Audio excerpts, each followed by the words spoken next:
안녕하세요. 오늘은 조금 특별한 책 이야기를 들려드리려고 합니다. 떠오름 출판사에서 나온 위버맨쉬라는 책인데요. 특히 50대, 60대 인생의 전환기를 맞이한 분들께 드리고 싶은 이야기입니다. 퇴직을 앞두고 있거나 이미 은퇴하신 분들, 혹은 노후를 어떻게 살아야 할지 고민하시는 분들에게 이 책은 깊은 울림과 지혜를 전해줍니다. 니체가 말한 위버맨쉬, 즉 초인. 이 단어만 들어도 조금 어렵고 멀게 느껴지실 수 있습니다. 하지만 사실은 우리 모두가 될 수 있는 존재예요. 오늘은 이 이야기를 약 7분 동안 천천히 라디오처럼 따뜻하게 풀어드리겠습니다. 1장, 인생 후반부의 질문. 여러분, 혹시 이런 생각을 해보신 적 있으신가요? 퇴직 후 나는 무엇을 해야 하지? 아이들은 다 커서 제 길을 가는데 나는 이제 어디로 가야 하지? 앞으로의 삶에 무슨 의미가 있을까? 50대, 60대에 접어들면 이런 고민이 찾아옵니다. 직장에서 물러나고 사회적 역할이 줄어들고 몸과 마음의 변화도 분명히 다가옵니다. 위버맨쉬는 이런 불안과 허무함을 피하지 말고 정면으로 마주하라고 말합니다. 그리고 이렇게 묻습니다. 당신은 지금까지 누구의 기준으로 살아왔습니까? 앞으로는 어떤 기준으로 살고 싶습니까? 니체의 초인 위버맨쉬는 남이 만든 가치에 끌려가지 않고 스스로 의미를 창조하며 살아가는 사람입니다. 바로 우리 인생 후반부에 꼭 필요한 태도이지요. 2장, 고통을 넘어서는 힘.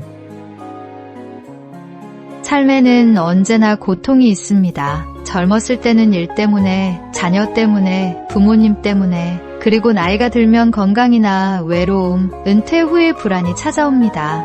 니체는 고통을 불행으로 보지 않았습니다. 오히려 고통을 성장의 발판으로 삼으라고 말했죠. 그는 이렇게 말했습니다. 나를 죽이지 못하는 것은 나를 더 강하게 만든다. 돌이켜보면 우리를 단단하게 만든 것은 즐거운 순간이 아니라 힘든 시간이었습니다. 경제적 위기, 가족의 갈등, 직장의 압박, 그 시기를 버텨냈기에 지금의 우리가 있습니다. 노후에도 마찬가지입니다. 고통은 끝나지 않지만 그것을 받아들이고 새로운 의미를 찾을 때 우리는 더 성숙해집니다. 그러니 고통을 피하지 말고 내 삶의 일부로 껴안으시길 바랍니다. 3장, 관계와 감정의 주체성. 퇴직 후 가장 크게 달라지는 것은 관계입니다. 직장 동료와의 관계가 줄고 가족과의 시간이 많아집니다. 그 과정에서 갈등도 생깁니다. 오랫동안 남을 위해 살아오신 분들이 많습니다. 아이들을 위해 희생하고 가족을 위해 책임지고 사회적 역할을 위해 자신을 뒤로 미뤄왔습니다. 하지만 이제는 다릅니다. 위버맨쉬는 이렇게 말합니다.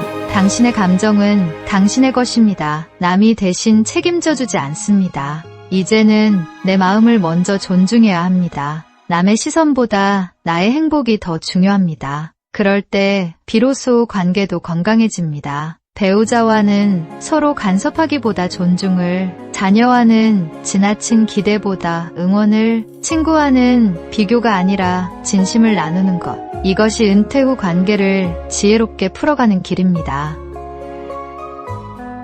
4장, 새로운 가치 창조. 많은 분들이 은퇴 후 이렇게 말씀하시곤 합니다.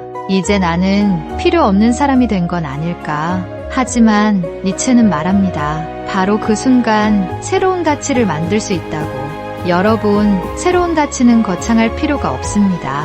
그림을 그리는 것도, 글을 쓰는 것도, 봉사나 취미 활동도 다 가치가 됩니다. 심지어 아침 산책을 하며 느끼는 작은 행복도 새로운 의미가 됩니다. 중요한 건 남이 정한 성공 기준이 아니라 내가 만족하고 내가 기뻐하는 기준을 세우는 것입니다.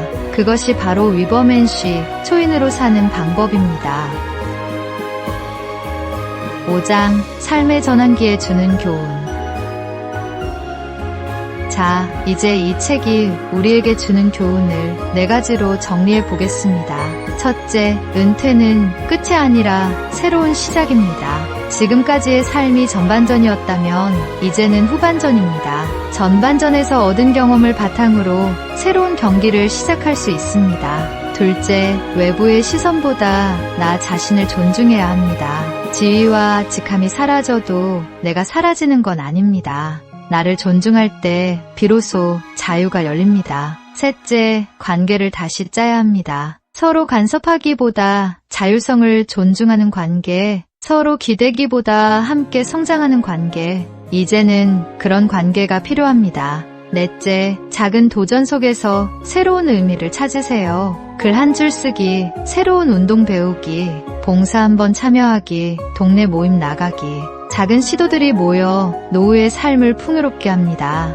이 네 가지가 바로 위버맨쉬가 우리에게 주는 교훈입니다. 위버맨쉬는 우리에게 이렇게 말합니다. 당신은 여전히 삶의 주인공이다. 과거의 성취에만 머물지 말고 지금 이 순간 새로운 의미를 창조하라. 여러분, 초인이 되는 것은 멀리 있지 않습니다. 오늘 하루 나답게 살아가는 작은 용기, 그것이 바로 위버맨쉬의 시작입니다. 이제 우리 모두가 자기 삶의 초인이 되어 보시길 바랍니다. 함께 해주셔서 감사합니다.